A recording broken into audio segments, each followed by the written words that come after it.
10. I gotta be the most traumatized consumer in the grocery store. We were a normal family until 2014 when my son Ricky developed a severe gluten allergy. Now we make it our life's mission to supply only the best gluten-free organic soy sauce. Grocery shopping is a low-key traumatic experience. Our passion is to bring you the best non-GMO, cruelty-free almond milk sourced from local organic farms. It is a series of extremely low-stakes choices you knew added up to make one big deal. With every package of pre-made curry, you have to balance what is best for your body and what is best for the planet, and what is best for your checking account. Every choice is excruciating. Take curry, for example. One is in a plastic resealable bag, and the other is in a glass jar. Obviously, I want to cut down on my contribution to plastic waste, but then there was the extra weight of the jar to consider. The more weight meant it took more fossil fuels to transport this product to the grocery store. Okay, probably a negligible amount, but still. Also, I read somewhere that the world is running out of sand to make glass. As far as packaging goes, it's a tie. I hone in on the nutrition facts label. The holy gospel of the millennial generation. Plastic bag curry has 5 grams of added sugar per serving, while glass jar curry has 3 grams. However, plastic bag curry has a larger serving size.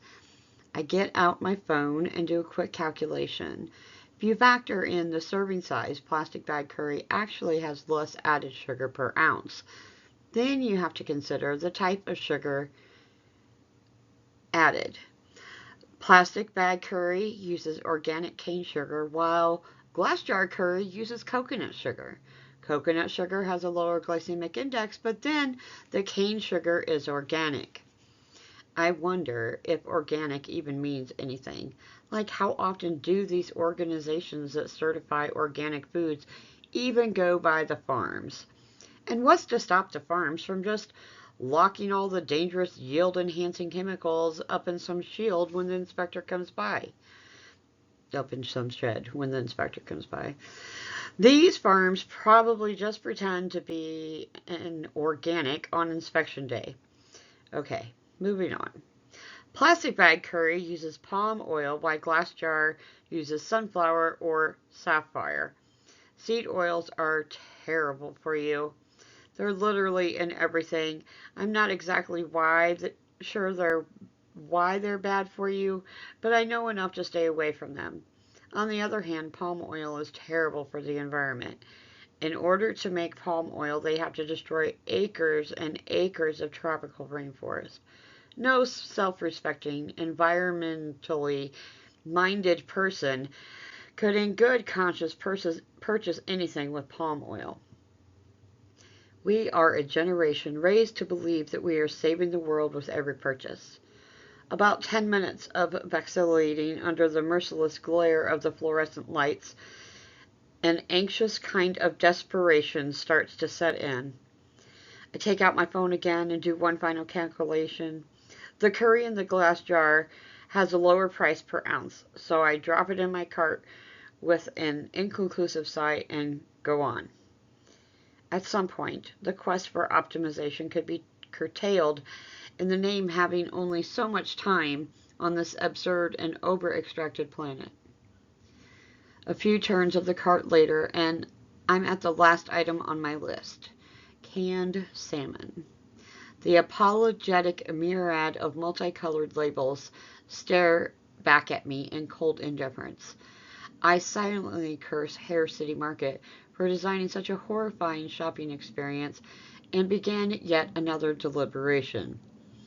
I want salmon for omega-3s, but I'm too cheap to buy it fresh. There's wild caught, which costs more, and then there's Atlantic salmon.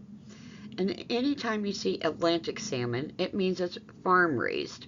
Farm-raised salmon don't have as many omega-3s because they usually just feed them ground up corn and fish meal.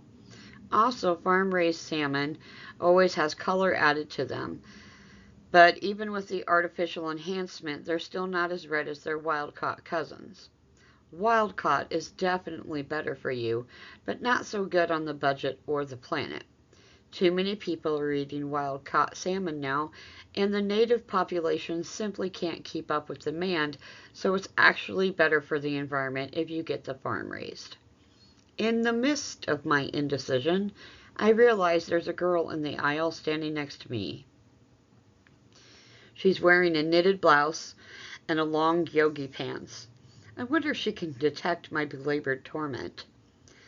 Salmon actually have a pretty interesting life cycle, I say, grateful for the inviting distraction.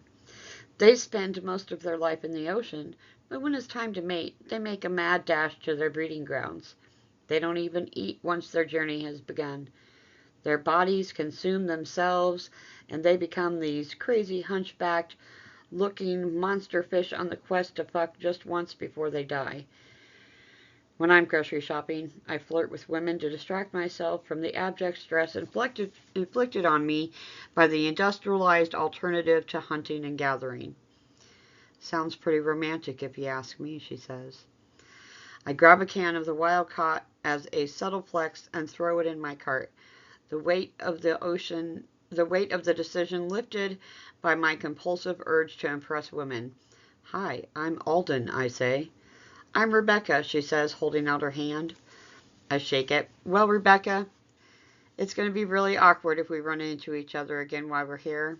I'll say this little hi, and you say a little hi, and I'll say, oop. I'm just going to scoot right past you, and we'll inevitably start to resent the fact that we keep having to acknowledge each other. So, tell you what, let's skip all that.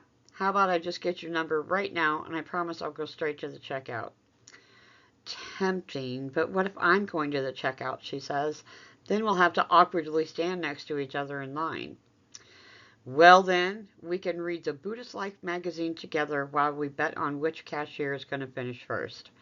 My resolve to not pursue any women romantically or sexually is deteriorating fast.